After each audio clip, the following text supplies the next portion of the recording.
जय सनातन धर्म की। प्रिय सनातनियों, आप सभी का स्वागत है हमारे इस कार्यक्रम में। सनातनियों, एक समस्या हम सबके जीवन में है। समस्या हम इसलिए कहते हैं क्योंकि हमें वो समस्या लगती है। समस्या क्या है? जीवन में बहुत संघर्ष है। जन्म लिया तब से लेकर और अपनी जिंदगी के आखिरी पल तक इंसान हमेशा जीवन में संघर्ष करता रहता है। बचपन का संघर्ष अलग है, जवानी का संघर्ष अलग है, बुढ़ापे का संघर्ष अलग है। और जब संघर्ष इंसान करता है तो यहां एक ही कामना वो करता है, हे ईश्वर, मेरा ये संघर्ष समाप्त हो जाए, मैं एक बेहतर जिंदगी जी लूं, आराम की जिंदगी जी लूं, सब कुछ व्यवस्थित रहे, मुझे कोई परेशानी ना हो, मेरी जिंदगी आराम से चलती रहे। मैं सुबह उठूं, अपने ऑफिस जाऊं, आराम से काम करूं, शाम को लौट कर आ जाऊं, आराम से मुझे पैसे मिल जाएं, मैं अपने घर गृहस्थी में खुश रहूं। इतना आराम से जीवन क्या नहीं चल सकता? क्यों जीवन में इतनी उथल फुथल है, इतना संघर्ष है? कभी इससे मुकाबला करो, कभी वो नाराज हो गया, कभी वो कुछ कह रहा है, कभी ये परिस्थिति पैदा हो रही है, कभी पड़ोसी नाराज है तो उससे झगड़ा हो गया, कभी किसी रिश्तेदार को मनाओ, कभी बॉस की चिक चिक, कभी व्यापार है तो उसके अंदर ग्राहकों की डिमांड की, गवर्नमेंट पॉलिसीज की, इतनी सारी चीजें हमेशा हमारे आसपास घटित होती रहती है। आखिर हम इन सबसे मुक्त होकर आराम की जिंदगी नहीं जी सकते? तो सनातनियों, यहां पर एक बात को समझिए, क्या यह संघर्ष केवल आपके जीवन में है? अब जरा सनातन के दृष्टिकोण से इस ब्रह्मांड को देखिए तो आपको सब कुछ स्पष्ट नजर आएगा। एक छोटा सा जीव, एक चींटी, क्या उसके जीवन में संघर्ष नहीं है? ना वो कमाने जाती है, न सरकार से उसको कोई सब्सिडी मिलती है, उसे रोज भोजन की तलाश में जाना है। प्राकृतिक आपदाएं आएंगी, बरसात होगी, बिल ढह जाएंगे, पानी भर जाएगा, उसे फिर पेड़ पर चढ़ करके अपना समय बिताना है और वापस आकर के नीचे बिल बनाना है और अपने संसार को चलाना है। तो एक मामूली सी चींटी के जीवन में भी कितना बड़ा संघर्ष है। एक पक्षी घोंसला बनाता है, बच्चे पैदा करता है, उन्हें खुद भोजन कराता है और फिर एक समय के बाद उन्हें उड़ना सिखाता है और उन्हें अपनी जिंदगी के अंदर आगे बढ़ा देता है। तो क्या पक्षियों के जीवन में संघर्ष नहीं है? अब बात कर लेते हैं जानवरों की। तो क्या जानवरों के जीवन में संघर्ष नहीं है? एक हिरण जंगल के अंदर अपने घर में तो नहीं बैठा रह सकता, उसे भोजन की तलाश में निकलना तो है। तो क्या जंगल में शेर का डर नहीं है? रोज अपनी जान को हथेली पर लेकर बाहर निकलता है, कब न जाने वो शेर का शिकार बन जाए। तो क्या वो इस खतरे के बाद भी रोज अपने भोजन के लिए बाहर नहीं निकलता? तो क्या उसके जीवन में संघर्ष कम है?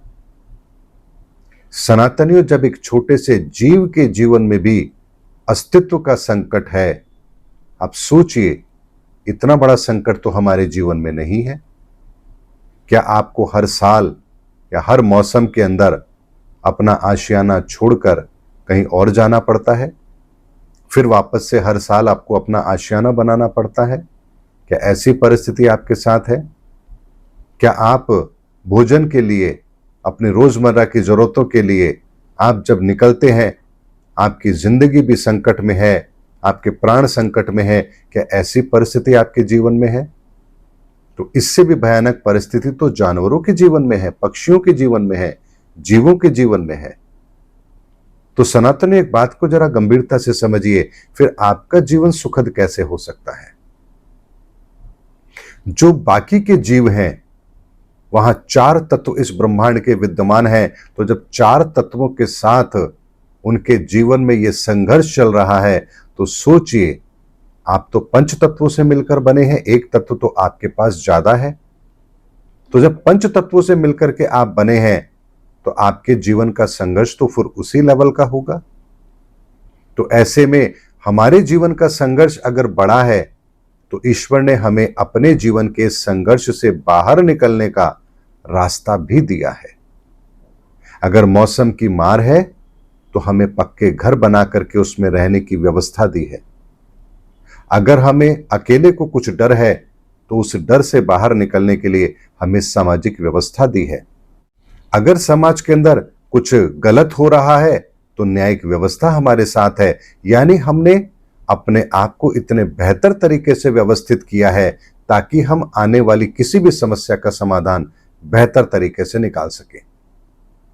लेकिन ये सारे के सारे समाधान हमें मिले तो प्रकृति से ही है। ऐसे में अगर प्रकृति का नियम हमें समझ नहीं आ रहा है तो फिर हम इन व्यवस्थाओं के अंदर दखल अंदाजी शुरू कर देंगे, और ये जो हमारा दखल इन परिस्थितियों के अंदर होगा, इन व्यवस्थाओं के अंदर होगा, इसका सीधा सीधा परिणाम ये होगा कि हम स्वयं को ही दुखी करेंगे। तो जब कोई हम आविष्कार करते हैं, कोई चीज बनाते हैं, कोई सुविधा हम इंसानों के लिए बनती है, तो आप देखते हैं कि उसका दुरुपयोग भी होना शुरू हो जाता है और उसके दुरुपयोग से समाज को ही हानि होती है। ऐसे में सनातनियों, वर्तमान के अंदर भी तो हम कुछ गलतियां ऐसी ही कर रहे हैं। हम भी तो धर्म के नाम पर लड़ाई लड़ रहे हैं। हमारा हिंदू धर्म खतरे में है, हमारा इस्लाम खतरे में है, हमारी क्रिश्चियनिटी खतरे में है, हम यहूदी खतरे में है। तो हम अपने धर्म को बचाने के लिए लड़ाई लड़ रहे हैं।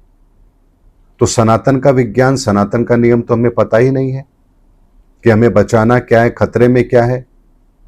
सनातनियों, क्या धर्म हमारा खतरे में है?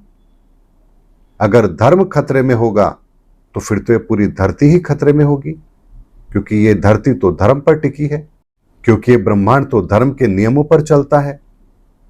आज तक सूर्य को तो कोई खतरा नहीं हुआ कि उसके मार्ग में कोई बाधा आएगी।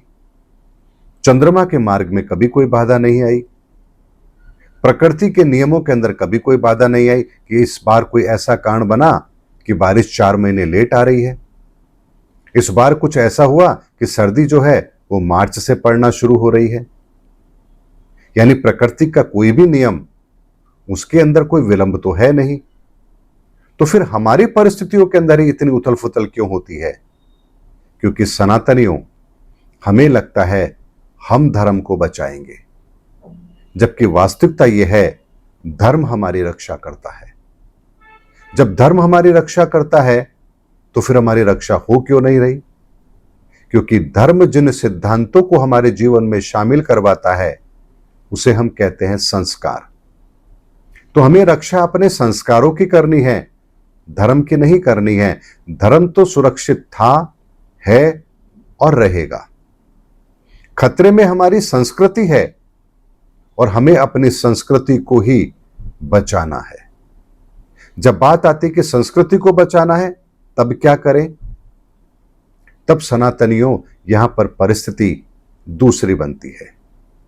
परिस्थिति दूसरी कैसे बनती है कि जो हिंदू मान्यताओं को मानने वाले लोग हैं, यदि वो हिंदू मान्यताओं के ऊपर ही प्रश्न लगाए, इन मान्यताओं का ही दुरुपयोग करें, उन संस्कारों में ही मिलावट करना शुरू कर दे, तो यहां हमें उन लोगों को रोकना चाहिए। हमें खतरा इस्लाम से नहीं हो सकता, हमें खतरा उन लोगों से है जो हमारे ही धर्म को दीमक की तरह दूषित कर रहे हैं। इस्लाम को खतरा किसी और से नहीं है, इस्लाम को खतरा उन लोगों से है जो इस्लाम के नाम पर अपनी ताकत को बढ़ाने के लिए दुनिया के अंदर एक विस्तारवाद की नीति अपना रहे हैं। यानी उन्होंने कुरान से लेकर के आपकी मान्यताओं तक में इतनी सारी बातें वो शामिल कर दी है जो कभी आपकी संस्कृति का हिस्सा था ही नहीं। ऐसे में आपको अपनी संस्कृति को बचाना है, हमें अपनी संस्कृति को बचाना है। हमें अपने धर्म के अंदर जो करने के लिए कहा गया है, स्वयं के लिए, दूसरों के लिए नहीं। किसी भी धर्म के अंदर कभी भी ये बात नहीं कही गई है कि आप दूसरों के लिए ये करें। हर धर्म के अंदर एक ही बात कही गई है कि आप स्वयं अपने जीवन में क्या करें। कुरान में कभी भी ये आदेश नहीं हो सकता कि आप दूसरों के साथ क्या करें, बल्कि कुरान में जो आदेश होगा वो आपके लिए होगा कि आपको क्या करना है। हमारे शास्त्रों में, हमारे हिंदू संस्कृति के शास्त्रों में जो कुछ हमें करने के लिए कहा गया है वो स्वयं के ऊपर करने के लिए कहा गया है, दूसरों के ऊपर करने के लिए नहीं कहा गया। हमें कभी ये नहीं कहा गया कि जो राम को ना माने उनके साथ आप ऐसा व्यवहार करो। हमें कहा गया राम कौन है और हमें राम को मानना चाहिए। सिख धर्म के अंदर जो लोग हैं उन्हें कहा गया गुरु के वचनों पर विश्वास करो और अपने जीवन में इन आदर्शों को शामिल करो। जैन मत में भी यही कहा गया, अपने इंद्रियों पर विजय प्राप्त करो और अपने जीवन को निर्वाण के रास्ते पर चलाओ। किसी भी धर्म के अंदर कभी भी किसी दूसरे को आदेश देने का हुक्म है ही नहीं। तो जब ऐसा हुक्म है ही नहीं तो फिर आप इतनी बड़ी गलती कैसे कर सकते हैं कि आप कहें हमारा धर्म खतरे में है। मोहम्मद साहब ने हमेशा एक बात कही कि हमें ईश्वर का यह हुक्म है, हमें यह करना है, यानी स्वयं को यह करना है। उन्होंने यह कभी नहीं कहा कि तुम दुनिया को ताकत के बल पर इस रास्ते पर चलने के लिए मजबूर करो। ऐसा कभी किसी धर्म में होता ही नहीं है। महात्मा बुद्ध ने कितने लोगों को हथियार के बल पर बौद्ध धर्म ग्रहण करवाया। भगवान महावीर ने कितने लोगों को हथियार के बल पर जैन धर्म मानने के लिए मजबूर किया। गुरु नानक देव ने कितने लोगों को हथियार के बल पर सिख धर्म मानने के लिए मजबूर किया। हिंदू संस्कृति के अंदर, हिंदू धर्म के अंदर, सनातन धर्म के अंदर कब ऐसा कहा गया कि आप लोगों को हिंदू बनाने के लिए ताकत का प्रयोग करो। लेकिन बाकी संस्कृति के अंदर ये वो अवधारणा शामिल कर दी गई है जो स्वयं उनके लिए ही बहुत बड़े पतन का कारण है। आप संख्या बल तो बढ़ा लेंगे लेकिन संस्कार कहां से लाएंगे। एक दिन यही संख्या बल आपके लिए परेशानी का कारण बनेगा। तो जो मिडिल ईस्ट के अंदर हो रहा है वहां लड़ कौन रहा है? वहां क्या हिंदू और मुसलमान लड़ रहे हैं? वहां लड़ तो आप आपस में ही रहे हैं। सनातनियों, इसलिए इस बात की गंभीरता को समझिए। हमारे जीवन के अंदर संघर्ष है और जरूर रहेगा। जब एक छोटे से जीव के जीवन में संघर्ष है तो हमारे जीवन में भी होगा। लेकिन हमारा संघर्ष वो नहीं है जो हम लड़ रहे हैं, जो हम कर रहे हैं। हमारा संघर्ष है अपने जीवन को बेहतर बनाने का। हमारा संघर्ष है अपनी संस्कृति को बेहतर बनाने का। हमारा संघर्ष है अपने समाज को बेहतर बनाने का। हमारा संघर्ष है मानवता के विकास का। हमारा संघर्ष है इस विश्व में शांति का। ये संघर्ष हमारा होना चाहिए। लेकिन ये संघर्ष तो दूर दूर तक कोई नहीं कर रहा। हम तो संघर्ष केवल एक कर रहे हैं कि अगर दौलत हो तो सिर्फ मेरे पास हो। दुनिया का सबसे बड़ा ताकतवर इंसान अगर कोई बने तो वो मैं बनूं। सारे संसाधन अगर किसी के पास हो तो मेरे पास हो। सबसे ज्यादा जमीन अगर किसी के पास हो तो मेरे पास हो। सारे सुख सुविधाएं अगर दुनिया के किसी के पास हो तो मेरे पास हो। अगर मैं ये करूंगा तो मुझे वहां बेहतर हुरें मिलेंगी। यानी जो कुछ कर रहे हैं अपने लिए कर रहे हैं, दूसरों के लिए करने के बारे में तो आप अगर सोचते भी हैं तो क्या सोचते हैं कि बाहुबल के आधार पर, तलवार की जोर पर और किसी तरीके से सबका धर्म परिवर्तन कराओ। ये बहुत बड़ा परोपकार का काम है। लेकिन यही सबसे बड़ी गलती आपकी साबित हो रही है कि जिस काम को आप ईश्वर का आदेश मानकर कर रहे हैं, वास्तव में एक बात को जरूर चेक कर लीजिए, कहीं ऐसा तो नहीं है कि ईश्वर के नाम पर कोई शैतान आपसे यह काम करवा रहा हो। तो जब तक इस बात को आप समझेंगे, जब तक आपसे बहुत बड़ी गलती हो चुकी होगी और तब आप पछताएंगे तो आपके हाथ क्या लगेगा। इसीलिए समय रहते अपने धर्म की सच्चाई को समझिए, उसके अंदर निहित संस्कारों को समझिए। वो संस्कार आपके जीवन को कैसे बेहतर बनाते हैं उस पर विचार कीजिए और उन संस्कारों को अपने जीवन में शामिल कीजिए।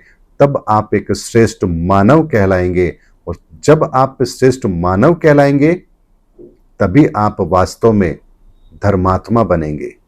तभी आप इतने गर्व से कह सकते हैं कि हाँ, मैं हिंदू संस्कृति को फॉलो करता हूं। हाँ मैं इस्लामिक संस्कृति को फॉलो करता हूं, हाँ मैं जैन मत को फॉलो करता हूं, ये आप तब गर्व से कह पाएंगे जब आप उस धर्म की सच्चाई को जानेंगे। तब किसी भी व्यक्ति के मन में धर्म को लेकर के, दूसरे धर्म को लेकर के कोई ऐसी अवधारणा होगी ही नहीं जो कहीं किसी को छोटा या किसी को बड़ा बनाती हो। इसीलिए सनातनियों, हमने अपने जीवन के संघर्ष को अलग दिशा में ले लिया है, इसीलिए हमारी ये गति है। जानवर ने कभी भी अपने जीवन के संघर्ष को किसी दूसरी दिशा में लिया ही नहीं है। एक चींटी का संघर्ष उसका वही है जो पहले था, एक पक्षी का संघर्ष भी वही है जो पहले था, एक शेर का संघर्ष भी वही है जो पहले था, लेकिन हम मनुष्यों का संघर्ष अलग अलग समय पर बदलता रहता है। धर्म युग के अंदर हमारा संघर्ष था अपनी आत्मा को मलिन होने से बचाना। त्रेता युग के अंदर हमारा संघर्ष था हमारे मन को विकृत होने से बचाना, हमारे मन को मलिन होने से बचाना। द्वापर युग के अंदर हमारा संघर्ष था अपने जीवन को सही दिशा देना, अपने बाहुबल का, अपनी ताकत का दुरुपयोग ना होने देना, वहां संघर्ष ये था। तो कलयुग का संघर्ष अब क्या है? कलयुग का संघर्ष है कि अपनी बुद्धि को विकृत ना होने देना, अपनी बुद्धि का सर्वोत्तम प्रयोग करना। तो सनातनियों, यहां कलयुग का संघर्ष अलग है, और अपनी बुद्धि की विकृति को, अपने बुद्धि के दुरुपयोग को अगर हम नहीं रोकेंगे तो हमारा भी हर्ष वही होगा जो 3 युगों के अंदर पापियों का हुआ है। इसीलिए सनातनियों, अपने जीवन के इस संघर्ष को पहचानिए। ये संघर्ष बुराइयों पर अच्छाइयों का है, उसकी विजय का है, और आपको भी ये संघर्ष तो लड़ना पड़ेगा। इसीलिए अपनी संस्कृति, अपने विचार, अपने धर्म के अंदर जहां जहां जो बुराई व्याप्त हो गई है उसको बाहर करके सच्चाई को बाहर निकालने का काम अपने अपने संस्कृति में कीजिए। यही वो सबसे बड़ा कार्य है जो हमको कल्कि के कार्य में शामिल करेगा, एक मुसलमान को इमाम मेहंदी के कार्य में शामिल करेगा, और एक क्रिश्चियन को द सेवियर के कामों में शामिल करेगा। इसके अतिरिक्त और कोई दूसरा मार्ग है ही नहीं जो हमें इस संघर्ष से बाहर निकाल सके। उम्मीद करता हूं सनातनियों, आज का वीडियो आपको जरूर समझ आया होगा। शब्द कुछ खरे हैं, कड़वे हैं, लेकिन दवा जरूरी नहीं कि हर दवा मीठी ही हो। कुछ दवा कड़वी भी जरूर होती है, लेकिन दवा का प्रयोजन केवल एक ही होता है कि आपका रोग ठीक हो। इसलिए जिन शब्दों का मैंने प्रयोग किया है उसका प्रयोजन केवल एक ही है कि आपको सच्चाई समझ में आए, आप उन चीजों को देख पाएं, समझ पाएं जो वर्तमान में आपके लिए जरूरी है। मिलेंगे अगले वीडियो के अंदर, तब तक के लिए आप सभी को जय सनातन धर्म की, जय धर्मयुग की, जय सनातन विश्व।